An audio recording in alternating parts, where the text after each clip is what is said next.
말씀을 나누고 또 하나님께서 살게 하신 삶을 나눌 수 있는 기회와 상황과 환경을 허락하신 감사드립니다. 하나님, 특별히 이 시기가 참 어렵고 참 어려운 시기입니다.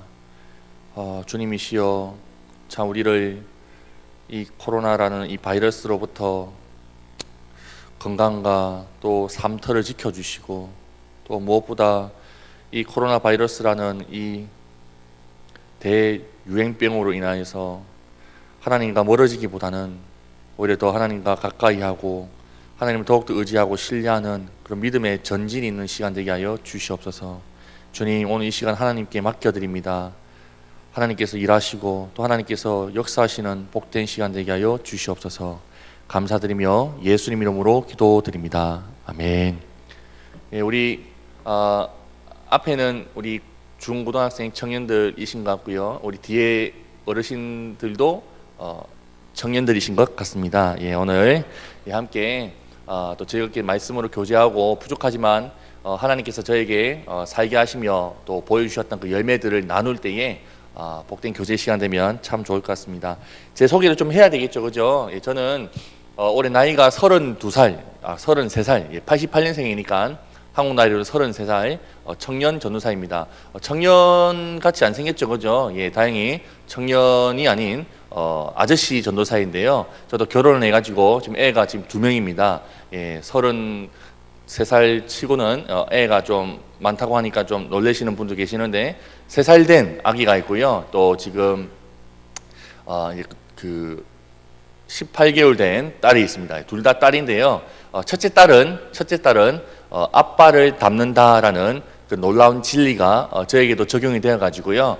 조금 안타깝고요. 지금 기도를 많이 하고 있습니다. 그리고 또 둘째는 엄마를 닮아가지고 예쁘장하게 또 귀엽게 생겼습니다. 여하튼 이렇게 두 딸을 이렇게 또 키우고 있는 아빠 전도사이기도 하고요. 제가 사실은 한 달 전까지만 해도 7월 중순까지만 해도 한국에 없었습니다. 한국에 없고 우주에 있었던 것이 아니라 미국에 있었습니다. 미국에서 4년 동안 그 유학 생활을 하는 중에 저기 LA 지역에 있는 선한 청지기 교회라는 교회에서 청년부 사역을 좀 감당했었습니다. 그런데 이 웬걸 이 코로나라는 이 나쁜 놈의 쉐이 때문에 제가 인생이 꼬여 버렸습니다. 이 코로나 바이러스 때문에 미국 같은 해외에는 그 신분이라는 게 중요합니다. 비자가 학생 비자에서 다른 어떤 비자로 그 전환을 하려고 할 때 비자가 안 나와가지고요. 이렇게 절주에 이렇게 거의 뭐 반강제적으로 출국 조치당하는 형태로 한국에 귀국하게 되었습니다.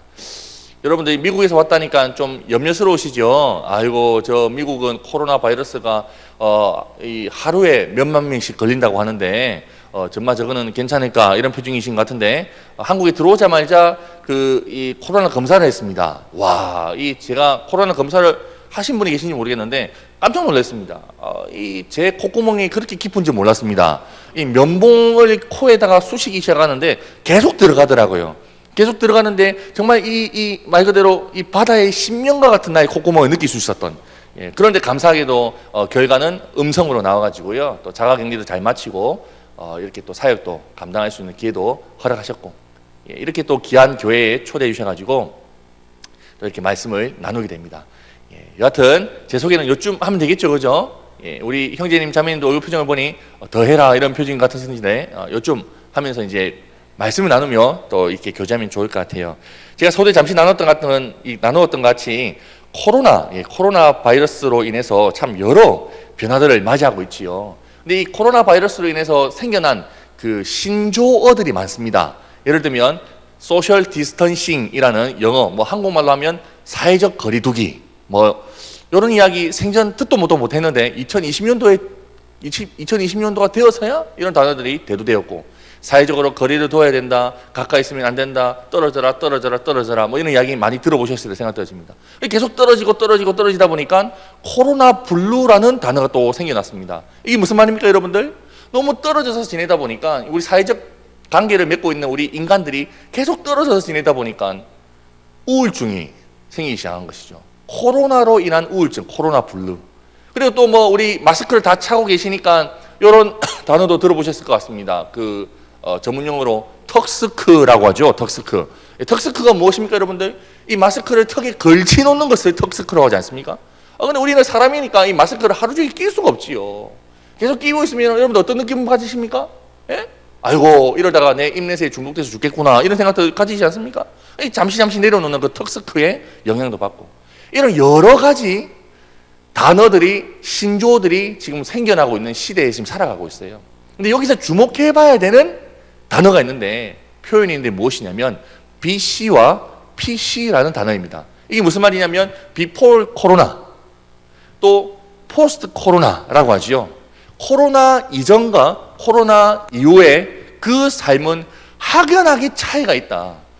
우리도 모르게 자이든 타이든 변화라는 것을 맞이하게 되었다라는 표현을 할 때에 BC, before 코로나, PC, 포스트 코로나라는 단어를 통해서 소개하고 있습니다. 그렇지 않습니까? 코로나 이전에는 우리가 마스크를 끼고 예배를 드리지 않았습니다.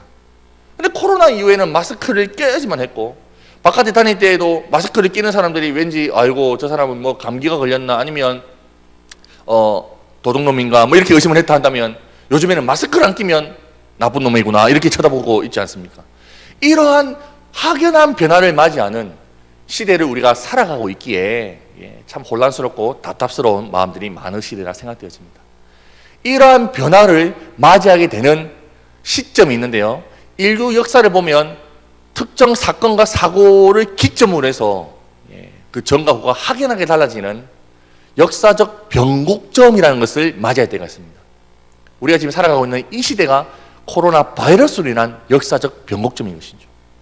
이와 같이 예수를 믿는 우리는, 신앙생활을 하는 우리는, 우리 모두는 예수님을 만나기 전과 후에 변곡점들을 다 한 번쯤은 경험해 보셨으리라 생각되어집니다. 그래서 예수님이 오셨을 때에, 예수님이 오시기 이전과 예수님이 오시고 난 뒤를 인류 역사적으로는 BC와 AD라는 서기, 기원 전, 기원 후라는 그 시점으로 나누은 것 같이, 예수를 믿기 이전과 예수를 믿고 난 뒤의 삶을 기독교에서는 죄인이라는 삶으로 통칭하기도 하고, 예수를 믿고 난 뒤에는 그리스도인이라는 신분의 전환과 존재적인 변화를 맞이하게 되었음을 가르치고 있습니다. 여러분도 다 이러한 변화 가지시고 있으시기에 이 자리에서 함께 예배드리고 있으신 것 아닌가요? 아닌가 보네요. 이러한 변화를 우리 모두는 맞이해야 했습니다. 예수님을 만나기 이전과 이후의 삶은 확연한 차이가 이루어졌다는 것이죠. 그런데 이 변화가 어떠한 변화들을 낳게 하였습니까? 뭐 교회를 다니는 사람이니까 종교 기입란에다가 기독교라는 단어 하나 적는 것으로 그치게 되는 것일까요? 아니면 뭐 기독교인이니까 원래 일요일이었는데 이제 주일이 되어서, 일요일 아침에 신비한 TV 서프라이즈를 보던 그 일상이 주일 오전 예배를 드리는 그러한 교인의 삶으로 바뀐 요 정도일까요? 아니면 듣는 노래, 아니면 부르는 노래가 트로트에서 이제 CCM이라든지 복음성가로서의 그런 변화만 맞이했던 것일까요? 아니지요. 오늘 성경 말씀은 로마서 12장 2절 말씀은, PPT를 좀 띄워주시면 좋을 것 같은데요, 12장 2절 말씀은 우리 모든 그리스도인들은 이러한 변화를 맞이하게 되었다라고 가르치고 있는데, 이게 안 넘어가네요. 한번 한번 읽었는데요, 제 생각에는 제 PPT를 그냥 띄워주시면 좋습니다. 이제 넘어가는 거 보겠습니다. 다른 게 넘어가는 것 같습니다. 제 생각에는 제 PPT 화면만 띄워주시고 일단 내려놓으시면 좋을 것 같습니다. 한번 띄워주시겠습니까? 오케이. 어떻게 다시 아니면 그 PPT를 다 껐다가요, 제가 깔아놓은 그 숫자가 아니라 글자라는 제 PPT만 띄워놓으시면 아마 자연스럽게 넘어가지 않을까 싶은데, 이게 뭔가 문제가 있긴 있는 것 같습니다. 혹시 밑에 걸 눌러야 됩니까? 오케이. 알겠습니다. 다시 한번 해보겠습니다. 죄송합니다. 제가 잘못했네요. 이제 되는 것 같습니다. 예수를 믿는 우리는 무언가의 변화를 입었음을 성경 말씀은 특별히 사도 바울서에게서는 가르치고 있는데, 오직 마음을 새롭게 함으로 변화를 받아, 새롭게 함으로 변화를 받은 그 지점이 마음이라고 가르치고 있습니다. 마음. 근데 이 마음이라는 이 단어, 헬라어 원어를 살펴보면 마음이라고 번역하기보다는 생각이라는 단어로 번역하는 것이 더 올바른 것 같습니다. 여러분, 사도 바울 선생님께서는 2000년 전 로마에 있는 교인들에게 편지를 쓰시면서 예수를 믿는 너희들은 변화를 입어야 된다, 변화를 받아야 된다. 어떠한 변화? 마음, 아니 이 생각의 변화를 받아야 된다라고 가르치고 있다는 것입니다. 예수를 믿기 이전과 이후가 종교 생활의 유무만 바뀐 것이 아니라 너의 생각, 이 생각을 오늘날의 표현으로 구체적으로 소개한다면 가치관이라고 소개할 수 있습니다. 예수를 믿기 이전의 가치관과 예수를 믿고 난 뒤에 그 가치관의 변화를 입어야 됨을 분명히 가르치고 있다는 것이죠. 사도 바울 선생님께서는 로마에 있는 교인들에게 편지를 보낼 때에 너희가 과연 예수를 믿는다라고 한다면 가치관의 변화를 입었는지에 대한 질문을 해보라라는 그런 내용으로 도전하고 계신 줄 저는 믿습니다. 우리 형제자매들에게 먼저 도전하고 싶어요. 우리 중고등학생 형제자매들, 청년 형제자매들께 여쭤보겠습니다. 예수님 믿기 이전의 가치관과 예수님 믿고 난 뒤의 가치관, 즉 인생을 바라보는 인생의 그 지향점이라고 하죠. 인생의 그 가치 기준과 목적, 그 목적 의식이 바뀌셨습니까? 변화를 입으셨습니까? 아니면 예수를 믿기 이전과 이후가 동일하십니까? 이 질문 앞에서 우리가 먼저 서야 된다라는 것이죠. 예수를 믿기 이전과 예수를 믿고 난 뒤가 동일하다라고 한다면 조금은 예수님을 좀 덜 믿고 있다, 신앙생활을 헛하고 있다라고도 말씀드릴 수 있을 것 같습니다. 이러한 가치관이 왜 중요하냐라고 한다면 우리가 바라보는 기준이며 어떤 무언가의 가치 판단의 기준과 근거가 되고 우리가 삶을 살아감에 있어서의 이것이 옳다 그르다라는 것을 결정함에 있어서 가장 중요한 잣대가 되기 때문입니다.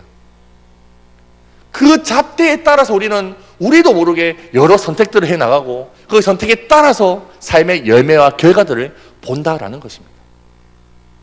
이러한 가치관의 변화를 입은 자들은 사도 바울 선생님께서는 두 가지 길을 제시하면서 첫 번째 길은 지향하고, 즉 가지 말고, 두 번째 길 지향해야 될 길도 소개하면서 가지 말아야 될 길과 가야 할 길을 소개하며 너의 그 가치 판단의 근거에 따라서 선택하라라고 도전하신 듯합니다. 우리가 가지 말아야 될 길, 예수를 믿고 난 뒤에 걷지 말아야 될 그 길은 어떠한 길일까요? 너희는 이 세대를 본받지 말라라고 하시는 이 사도 바울 선생님의 그 외침을 한번 기억해 보셔야 될 것 같습니다. 이 세상의 시대 정신, 이 세상의 시대 풍조를 따라가지 말라라고 도전하고 계시는 것이죠. 2000년 전에 이 로마서가 편지로 쓰여졌기에 2000년 전 그 당대 배경을 잠시만 살펴보도록 하십시다. 2000년 전에 그 로마 교인들이 이 편지를 받아 누리고 있었던 그 당대 시대 정신, 시대의 사조, 시대의 가치관은 무엇이었을까요? 철저히 힘과 권력을 통한 성공과 번영을 추구하는 시기가 2000년 전 로마 시대, 로마의 대제국 시대였습니다. 여러분, 중고등학교 때 역사를 공부하면 팍스 로마나라는 이야기를 한 번쯤은 들어보셨을 것 같습니다. 못 들어도 됩니다. 지금 들으면 되니까요. 팍스 로마나가 무슨 뜻입니까? 로마의 평화라는 뜻이죠. 그 당대 로마 제국이 로마의 평화를 이루어가던 그 방법이 어떤 방법이었습니까? 옆에 있는 약소국들에게 손 내밀고 손잡고 함께 걸어갑시다, 사랑하고 섬기고 희생하는 그러한 희생적 실천을 통한 평화를 이루어갔었습니까? 아닙니다. 철저히 힘과 권력을 통한 말 그대로 팍스 로마나였습니다. 옆에 있는 나라들을 팍 쓸어버리고, 야, 재미도 없고 감동도 없네요. 미안합니다, 여러분들. 옆에 있는 나라들을 말 그대로 팍 쓸어버리고 그 나라에 침략하여 군림하고 착취하고 억압하면서 자신의 전문용어로 멧돼지의 기름만 채워가던 시기가 팍스 로마나, 로마의 대제국을 이뤄가던 시기였습니다. 그랬기에 그 당대 로마 시대의 시대사조는 더 크게, 더 많이, 더 높은 곳으로 힘과 권력을 통한 성공과 번영을 추구하는 것이 당연한 시대의 사조였다는 것입니다. 이러한 시대의 가치, 시대의 풍조를 거부하라, 저항하라라고 사도 바울께서는 도전하셨던 것이죠. 이 말씀을 기준으로 2020년도를 살아가고 있는 오늘날의 우리 그리스도인들에게 시사하는 바가 무엇인지 한번 살펴보십시다. 저는 이 2020년대의 이 시대사조 또한 2000년 전 그 로마 제국의 시대사조와 별반 차이가 없는 것 같다라고 여겨집니다. 그래서 저는 이를 숫자의 논리, 숫자의 원리라는 내용을 통해서 여러분에게 소개하고 싶은데요. 우리 고등학생 친구들 있으면 손 한번 들어볼까요? 나는 고등학생이다. 예, 교복을 입고 학교를 다니고 있다. 그렇죠. 고등학생 형제님, 자매님들. 고등학교에 입학하자마자 여러분들 뭘 하셨습니까? 뭐 반평성 고사라든지 뭐 계속 고사를 칩니다. 고사를 지내는 것도 아니고 고사를 치지요. 그죠? 그 시험을 치고 나면 뭐가 날라옵니까? 종이 쪼가리가 날라오는데 그 종이 쪼가리가 뭐가 적혀있죠? 숫자가 기입되어 있습니다. 그 숫자 100점 만점에 90점 이상은 돼야지 아하 사람이구나. 90점 이하에 80점 되면 아하 노력이 필요하네. 70점 이하 아니 50점 이하 되면 마늘 묻고 사람 되라 뭐 이런 이야기하지 않습니까 여러분들? 예?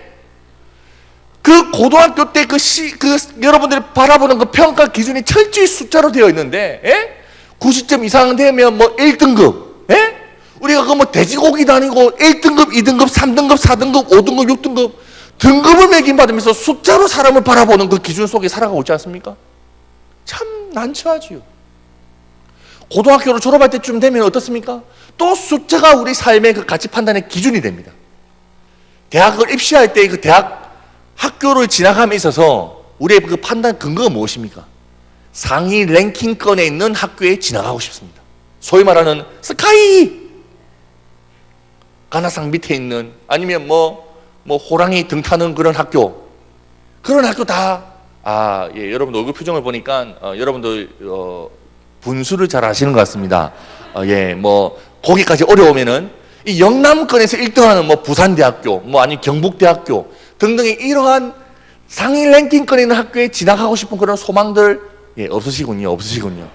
예, 그냥 뭐 나는 그냥 대학교 졸업장만 있으면 된다라는 이 소박한 그 꿈, 좋습니다. 예.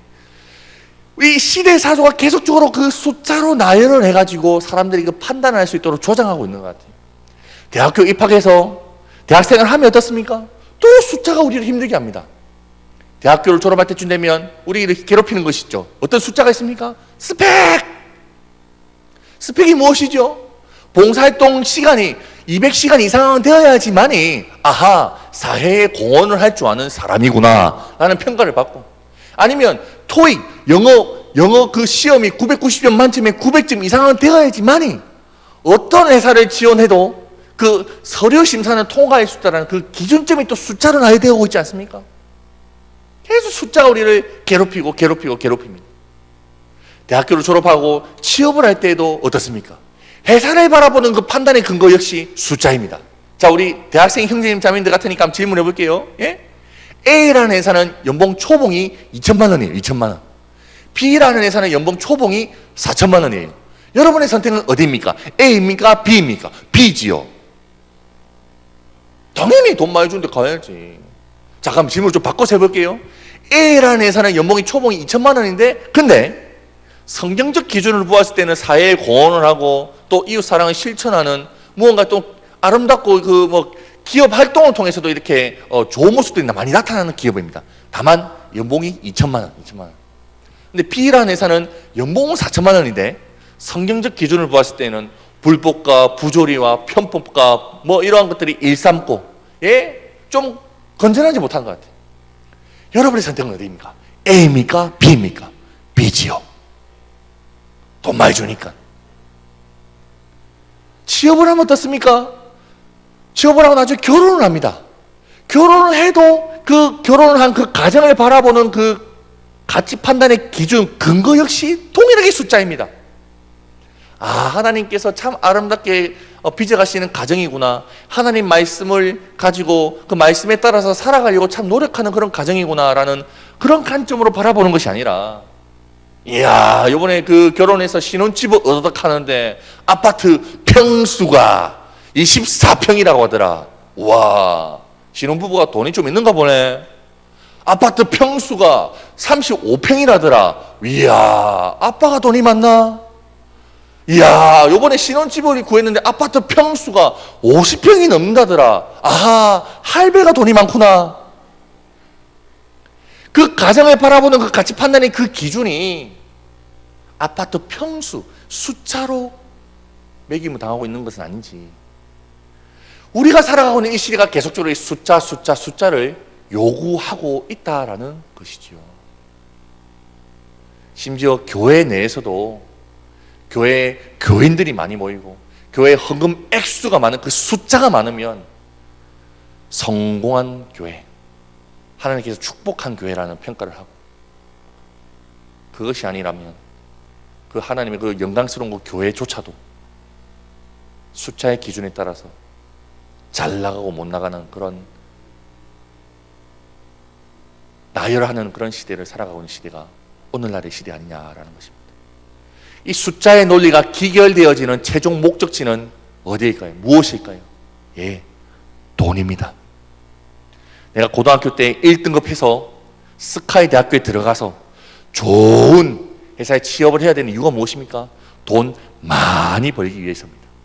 돈 많이 벌면, 그래서 부자가 되면 성공했다라고 말하는 시대가 2020년을 살아가고 있는 오늘날의 시대 정신, 시대 사조이기에 우리도 모르게 돈 많이 벌고 부자 돼서 헌금 많이 하면 하나님께서 축복하셨다라는 간증까지 하고 있는 시대를 살아가고 있다는 것입니다. 아닙니다. 하나님께서는 이 숫자의 원리, 성공과 돈을 쫓도록 만드는 이 논리를 거부하라, 저항하라라고 말씀하고 계십니다. 그렇다면 오직 마음의 새롭게 함으로 변화를 받아 이 가치관의 변화를 받은 우리 그리스도인들은 어떠한 삶의 방향성을 지니며 삶을 걸어가며 살아가야 될까요? 하나님의 선하시고 기뻐하시고 온전하신 뜻이 무엇인지 분별하여 살아가야 됨을 가르치고 있습니다. 하나님의 선하시고 기뻐하시고 온전하신 뜻을 우리는 어떻게 알 수 있고 분별할 수 있을까요? 기도 많이 하면 될까요? 예, 되지요. 기도원에 가가지고 나무 한 5뿌리 정도 뽑으면 알 수 있습니다. 아, 내가 헛수고했구나. 기도를 해도 하나님의 뜻을 알 수 있지만, 자, 여러분들, 기도를 통해서 하나님의 뜻을 알 수 있을 때에는 불완전합니다. 어쩔 수 없이 우리의 생각과 우리의 가치들이 반영되어져서 하나님의 음성으로 들리는 듯한, 아니 하나님의 음성으로 해석이 되어지는 듯한 착각을 일으킬 수 있기에 불완전합니다. 그러나 하나님의 선하시고 기뻐하시고 온전하신, 아니 완전하신, 완벽하신, 충분하신 뜻이 이미 계시되어져 있다라고 우리가 배우고 있지 않습니까? 그것이 무엇입니까, 여러분? 이 성경, 글자라는 것입니다. 우리 그리스도인들이 삶을 살아감에 있어서 저항해야 될 것은 그 숫자 정신, 성공 정신이라고 한다면, 그리스도인들이 지향해야 되고 걸어가야 되고 부단히 따라가기에 힘써야 되는 그 정신은 이 글자, 성경 정신이라는 겁니다. 아멘이십니까, 여러분들? 숫자가 아니라 글자라는 것입니다. 성공이 아니라 성경입니다. 돈이 아니라 예수입니다. 우리가 바라보고 쫓고 추구해야 되는 그 삶의 목적 지향점은 부자 되는 것이 아니라 제자 되어야 된다는 것입니다. 그런데 우리는 여전히 예수를 믿고 난 뒤에도 예수 믿기 이전의 그 시대 정신, 그 가치에 따라서 살아가고 있는 것은 아닌지 반성해야 될 뿐만 아니라, 예수를 믿고 난 뒤에 그리스도인으로서의 삶을 출발했다고 한다면 이 글자, 하나님의 말씀에 따라서 삶을 옮겨 가야 된다라는 그 거룩한 부르심 앞에 순종해야 된다는 것입니다. 우리 귀한 담임 목사님을 통해서 매 주일마다 이 예배당에서, 이 강단에서 선포되어지는 이 말씀을 듣는 이유가 무엇입니까? 아하, 담임 목사님께서 참 좋은 말씀 많이 하시구나. 그 듣기 위함입니까, 여러분들? 아니면 그 말씀이 들어짐을 통해서 아하, 영적으로 뭔가 깨우쳐지고 깨달아지는 그런 지적 유희만 누리기 위함입니까? 아닙니다, 여러분들. 이 하나님의 말씀은 우리의 신앙과 삶의 규범이라고 가르칩니다. 이게 무엇입니까? 우리의 신앙과 삶의 기준이 되고 가치 판단의 근거가 된다는 것입니다. 그래서 우리는 말씀을 배워야 되고 말씀을 살아가야 된다는 것이죠.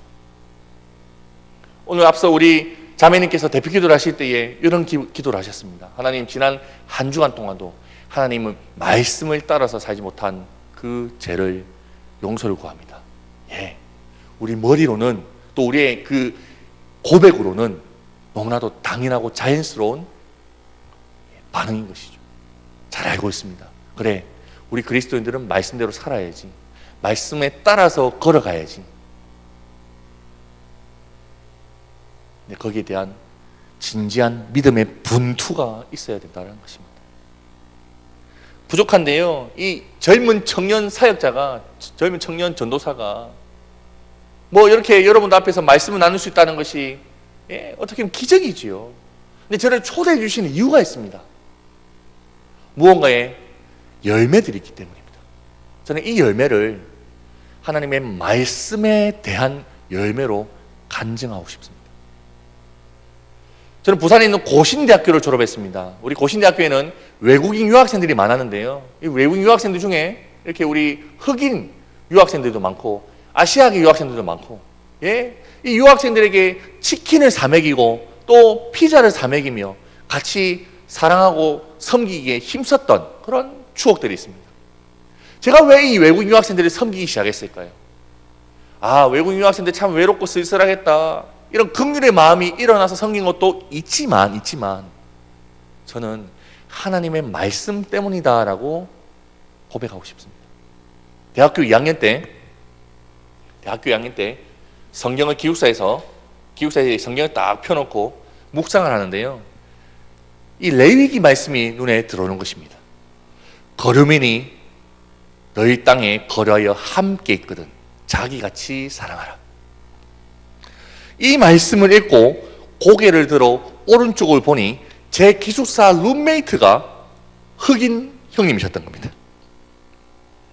거류민이 너희 땅에 거류하여 함께 있거든 자기같이 사랑하라.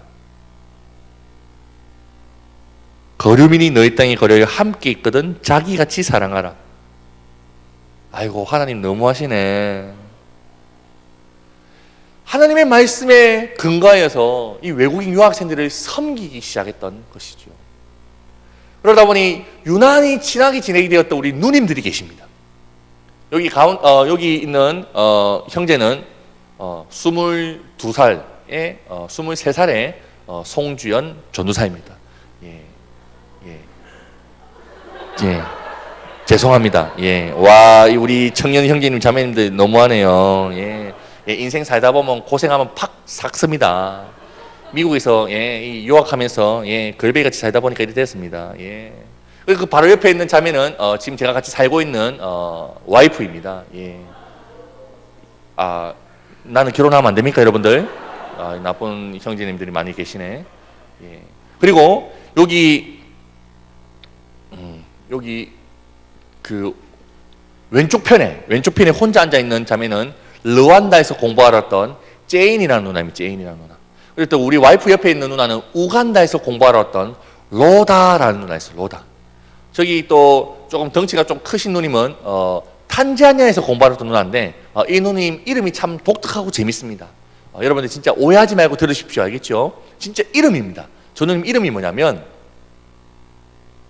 이야, 이거 어떻게 하지? 고민이 좀 되는데. 자, 여러분 진짜 오해하면 안 됩니다. 알겠죠? 진짜 골치 아프네. 이거 잘못하면 곧 잡혀가는데. 진짜 이름입니다. 이름. 탄자니아에서 공부하던 누나의 이름인데, 이름이 뭐냐면, 이야, 이게 잘못하면 진짜 큰일 나는데 어떻게 하지? 고민이 되네요. 진짜 이름인데, 이름이 시파라고 합니다. 지금 제가 욕을 하는 게 아니라 진짜 이름입니다. 저 보십시오. 여러분 증거화면이 있습니다. 여기에. 이름이 지금 이렇게 영어로 시파라고 적혀있지 않습니까? 그러니까 이 누님 이름을 부를 수가 없으니까 학교에서 만날 때마다 너무 복잡한 거예요. 헤이! 그 다음에 이름을 부를 수가 없는 거예요. 다른 이름도 없나 싶어서 알아봤더니 이 라스트 네임도 참 재밌습니다. 마징가. 이면 마징가 제트도 아니고 이름이 시파 마징가입니다. 와, 이 탄지안나야 누님을 볼 때마다 이름을 부를 수 없고 그냥 하이, 바이 하고 그냥 갔었어요. 너무 힘들었던 그 시간들이 있었죠. 어찌됐든 이 유난히 친하게 지내던 이 누님들과 함께 하나님께서 사랑의 교제와 그 친목을 많이 쌓아가도록 하셨는데요. 언젠가 제 대학교 4학년 생일이었습니다. 생일날에도 식사를 대접하고 우리 외국인 유학생들 초청해서 식사를 대접하고 자 질문 생일날에는 선물을 받아야 돼요? 줘야 돼요? 받아야죠, 그죠? 예? 생일 선물 안 주는 놈들은 이름 적어놨다가 나도 안 주잖아요, 그죠? 그렇게 우리 이기적인 놈들이지 않습니까? 예? 근데 이 하나님 말씀의 이 숫자, 이 글자에는 재미난 말씀들이 기록되어 있습니다. 생일을 맞이하기 한 일주일 전쯤이었나요? 성경을 딱 펴놓고 읽는데 이상한 말씀이 눈에 들어옵니다. 주는 것이 받는 것보다 복되다. 그래. 생일 선물 받기보다 줘보자. 그래서 그때 우리 외국인 유학생들에게 이 작은 머그컵을 하나씩 제 생일인데도 불구하고 제가 생일 선물을 받기보다 줬던 기억이 납니다. 하나님 말씀에 따라서 이 작은 머그컵을 하나 선물해 줬을 뿐인데 이 작은 머그컵이 얼마나 아름답고 영광스러운 열매를 맺게 되는지 기대하시기 바랍니다. 또한 대학교 3학년 때인가요? 성경을 또 묵상하는데 이런 말씀을 읽게 됩니다. 오직 선은 행함과 서로 나누어 주기를 잊지 말라. 하나님께서는 이 같은 제사를 기뻐하시느라.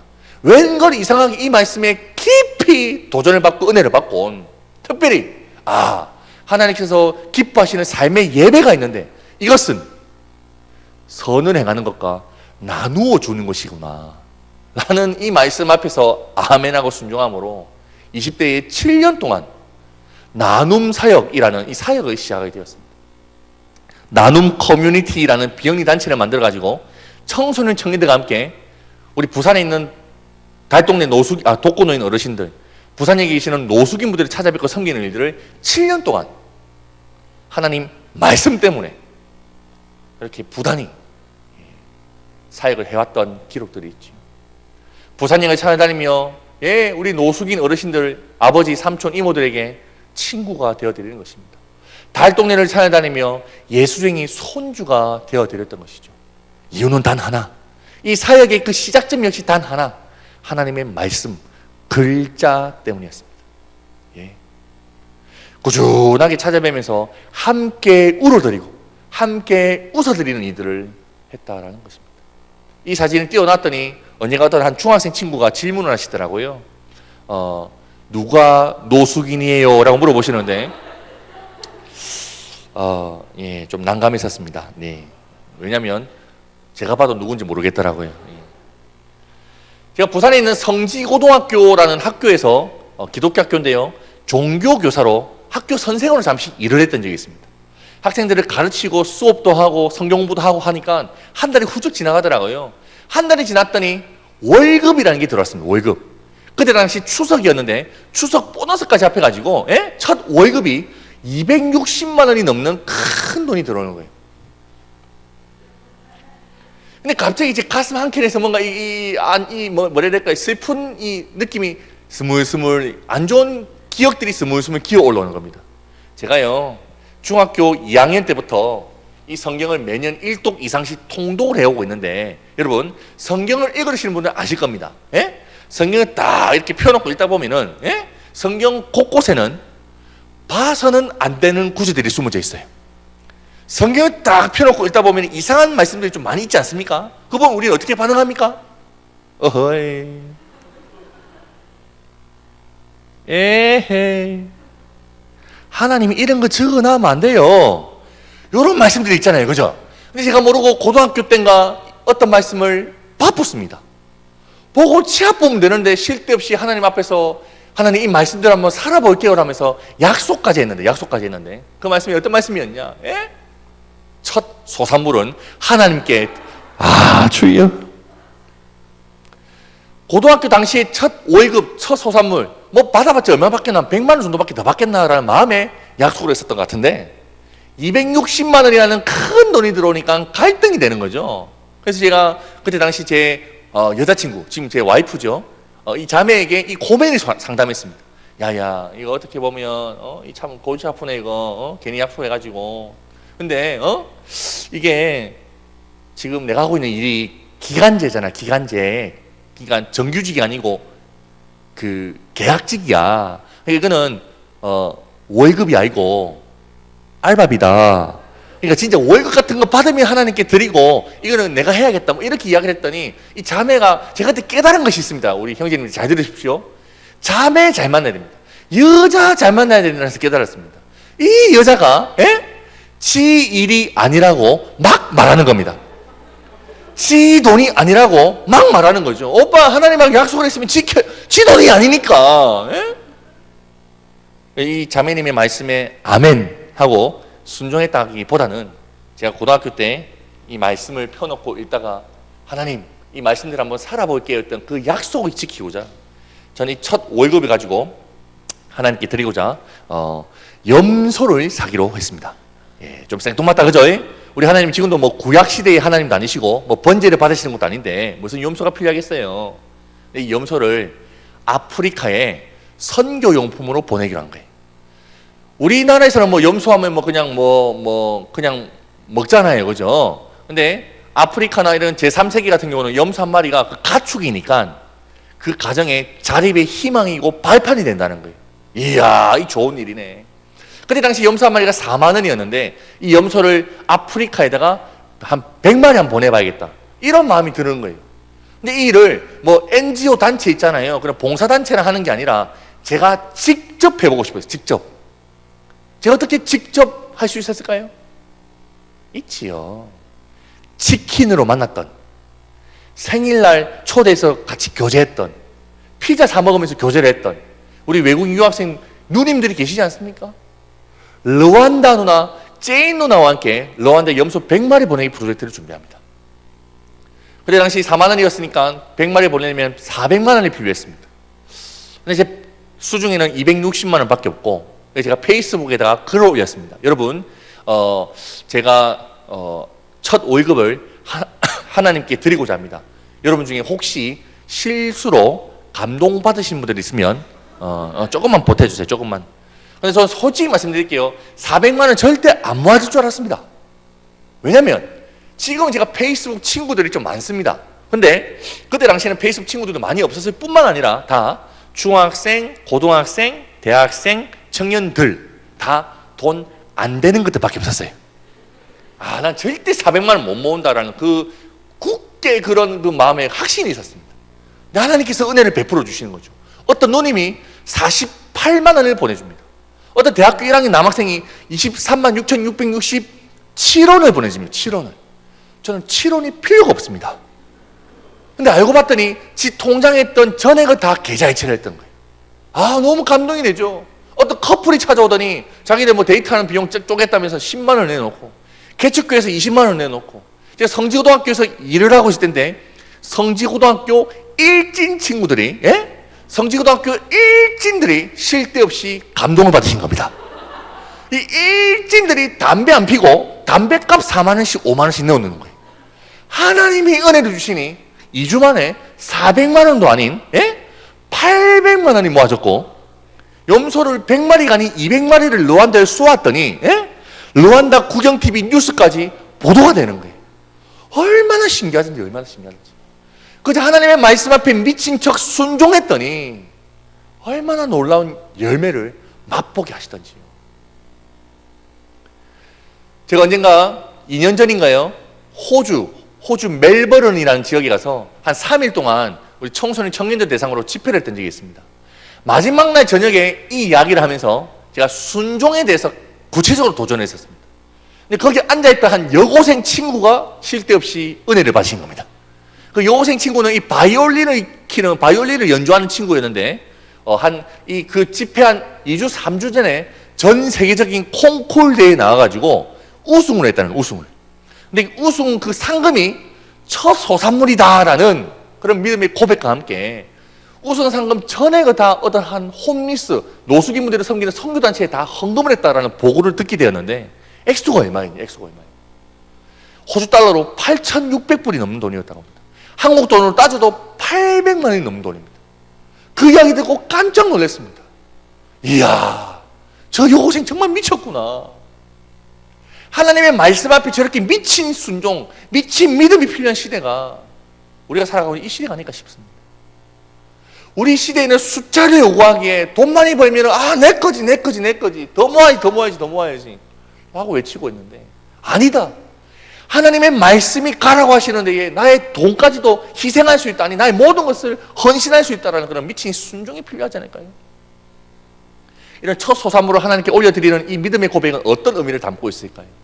하나님 당신은 나의 삶의 주인이십니다. 나의 모든 소유의 원천이십니다.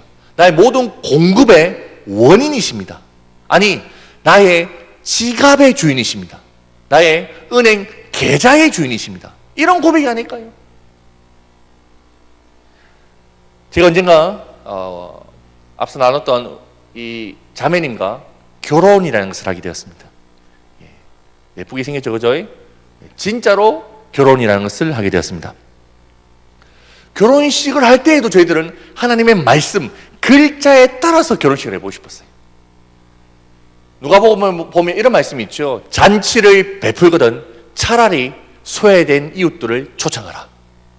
요 말씀을 대학교 3학년 때인가 4학년 때인가 읽게 되곤 성경책 옆에다가 이렇게 메모까지 했었습니다. 결혼식 꼭. 이건 두 가지 의미가 있습니다. 결혼식이라는 것 꼭 한번 해보고 싶다. 이게 첫 번째였고요. 두 번째는 그 결혼식 할 때 이 말씀대로 결혼식이라는 그 혼인잔치를 베풀 때에 소외된 이웃들을 초청해봐야지 라는 약속이었던 것입니다. 제가 7년 동안 우리 와이프와 또 제가 사역하던 나눔 커뮤니티 단체와 함께 모시고 돌보고 섬겼던 독고 노인 어르신들을 결혼식장에 초대했더니 결혼식 당일에 20명이 넘는 우리 어르신들이 찾아오셔서 축복해 주시고 축하해 주셨습니다. 비가 오는 11월 달에 그 늦 가을에 쌀쌀한 날씨에도 불구하고 우리 어르신들이 찾아오셔서 축복해 주시는데 얼마나 영광스럽고 감사하던지. 부산에 계시는 노숙인분들이 찾아갔습니다. 삼촌, 제가 드디어 결혼을 합니다. 제 결혼식장에서 꼭 와주이소라고 하면서 찌라시가 아니고 미안합니다. 그 청첩장, 미안합니다. 청첩장을 나눠드리고. 그런데 우리 삼촌들이 그 청첩장을 한 장씩 두 장씩 가지고 오시더니 결혼식 당일에 30명이 넘는 우리 노숙인분들이 결혼식장에 찾아오셔서 결혼식 당일에 식사를 다 거덜내 주셨습니다. 기뻤습니다. 잔치를 베풀거든 갚을 것이 없는 이들을 초청하라.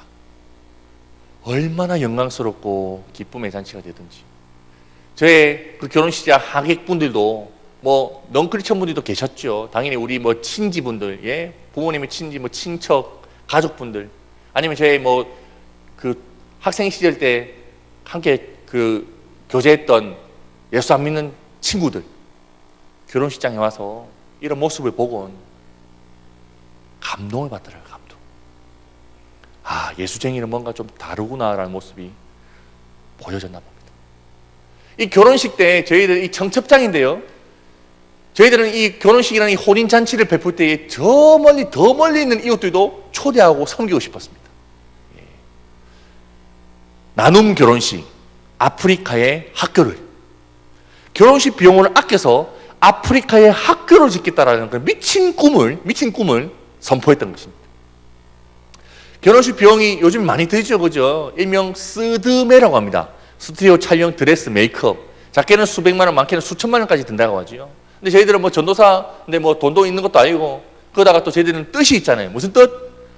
결혼식 비용 아껴서 아프리카에 학교 지어야 되니까 스튜디오 촬영은 제가 사역하던 나눔 커뮤니티 사무실에서 이렇게 대충 사진을 찍고, 웨딩 촬영은 부산에 있는 그 다대포 해수욕장에서 저렇게 삼각대 세워놓고 수천 장을 셀카로 찍었습니다. 그런데 수천 장을 찍어도 마음에 드는 사진을 발견할 수가 없었습니다. 마음이 힘들더라고요. 근데 이 다대포 해수욕장은 그 일몰 사진이 유명해요. 일몰 사진이. 그래서 일몰 사진 찍으러 사진 동호회에서 그 작가분들이 이렇게 출사를 나오시는데 그날 마침 나오셨다가 어떤 작가님께서 저 멀리서 저희들을 보시곤 아이고 저 걸베이들 불쌍하네라고 하시면서 사진 한 장 딱 찍어주셨는데 그 사진이 이 사진인데 예? 이 사진이 제일 잘 나온 것 같습니다. 그 정도 참 허접하고 예? 이렇게 준비를 했죠. 결혼식 당일에는 그 결혼식을 어디서 올립니까 여러분들? 예식장을 대관해서 하든지 아니면 교회를 빌려가지고 꽃길도 만들고 뭐 신부 대기실도 만들고 아름답고 화려하게 멋지게 꾸며야 되잖아요. 그죠? 근데 저희들은 돈도 없고 꿈이 있잖아요. 무슨 꿈? 결혼식 비용 아껴서 아프리카에 학교를 지어야 되니까 저희 모교인 고신대학교를 찾아가서 강당을 무료로 대관하고 그 강당 위에다가 뭐 꽃길이니 뭐 이런 신부 대기실이 다 생략하고 강대상 위에 꽃만 대충 놔두고 결혼식을 올립니다. 결혼식 당일에는 남자들은 그 신랑들은 뭐 입어야 됩니까? 턱시도. 근데 저 턱시도는 아닌 그냥 강연을 다닐 때 있던 양복 한벌 입고 이 신부는 뭐 입어야 되죠 그날? 예. 드레스. 우리 와이프는 드레스도 아닌 5만 원짜리 흰 색깔 원피스 한벌 입고 결혼식을 올렸습니다. 이 이야기를 하면 많은 분들이 저에게 손가락질을 하십니다. 아니 그래도 평생에 단 한 번인데 드레스 와 안 입힌노? 라고 하시는 거죠. 제가 여러분에게 팩트 체크한 게 해드릴게요. 팩트 체크. 예? 제가 입지 말라라고 한 것이 아니라 예? 지가 안 입는다고 했습니다. 이게 팩트입니다. 근데 저한테만 계속 욕을 하시는 거예요. 사람들이. 돈을 아끼고 모읍니다. 결혼식을 올리고 나면 이제 그 집을 얻어야 되죠. 신혼집을. 뭐 전세 자금 대출을 하든지 뭘 하든지 해가지고 뭐 빌라나 아파트 같은 뭐 투룸, 쓰리룸 이런 데 구하면 좋을 뻔했지만 저희 뭐 돈도 없고 꿈이 있잖아요. 무슨 꿈? 결혼식 비용 아껴서 아프리카에 학교 지어야 되니까. 제가 사역하던 부산역 바로 옆에 있던 원룸 단칸방에서 신혼생활을 시작합니다. 결혼식 전에 이미 그 쓰두매를 안 하는 비용을 결혼 감사헌금으로 내어놓았고요. 결혼식 당일에 많은 분들이 사랑의 축하 그 축의금을 보내주셨는데 축의금도 다 내어놓고 저희들 결혼식 이후에도 저희들 있는 돈 없는 돈 다 털어가지고 모아가지고 또 그 계좌에도 넣고 또 여러분들이 사랑의 그 헌금들 성금들을 보내주셔서 결혼식을 올리고 한 달이 지났더니 3,800만 원 가까운 큰 돈이 모아졌고 저는 진짜로 아프리카에 학교 지으려고 비행기를 탔습니다. 수많은 나라 중에 저는 그 아프리카에 있는 나라 중에 하필이면 우간다라는 나라에 가게 되었죠. 왜 우간다에 했을까요?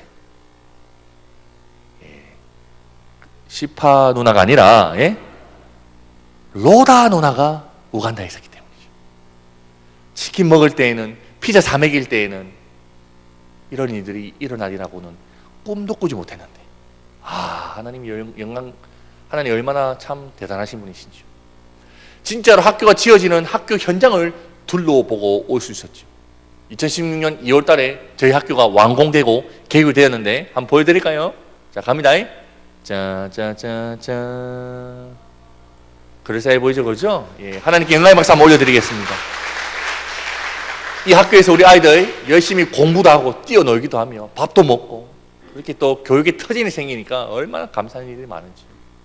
와이프와 함께 언젠가 우간다에 같이 방문을 해서 이렇게 완공식 사진도 한 장 찍었는데 이 완공식 사진입니다, 여러분들. 그 뭐 걸리버 여행기 그런 게 아니라 뭐 진격의 거인 그런 거 아닙니다. 그리고 또 와이프와 함께 그 다대포 해수욕장에서 삼각대 세워놓고 찍었던 그 웨딩 사진을 대체할 만한 아름다운 웨딩 사진 한 장 찍고 왔죠. 다음 장 사진과 함께 저희들은 이런 글을 페이스북에 올렸습니다. 저희들은 결혼을 하면서 수많은 천사들을 낳았습니다. 우리 학교로 인한 이 변화가 얼마나 영광스럽게 나타나는지 쌤이라는 친구를 통해서 한번 소개해 볼까 합니다. 2015년도에 제가 우간다에 제일 처음에 방문했을 때에 저를 유난히 졸졸 따라다니는 친구였습니다. 사진 옆에는 항상 이 친구가 있었습니다. 여기 이 사진에도 보시면은 저 옆에 쌤이 있어요. 보입니까? 포스터 옆에. 저도 이거 오늘 보고 깜짝 놀랐어요. 와, 저기도 쌤이 있었구나. 이야, 놀라운 친구입니다. 항상 제 옆에 졸졸 따라다니는 친구. 근데 이 친구의 첫 만남은 우리가 생각하는 그 아프리카의 어린이들의 그 모습이 그대로 담겨져 있는, 맨발로 이 흙구디를 뛰어다니는 친구. 얼마나 지가 심심하고 할 게 없던지 맨날 이렇게 지가 뭐 그 타잔도 아니고 나무를 타던 친구. 이런 쌤이 학교가 생기니까 언젠가부터 교복을 입고 공부를 하고 있습니다.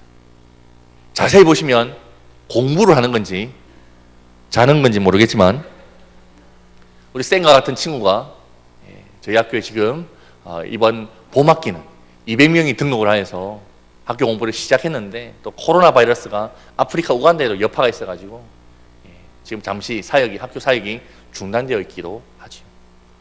여하튼 이렇게 우리 학생들을 200명이 넘는 학생들을 섬길 수 있는, 이 제 나이 참 어린데 이 나이에 우간다라는 나라에 학교를 세워가지고 사역을 할 수 있다는 것이 얼마나 기적 같은지 모르겠습니다.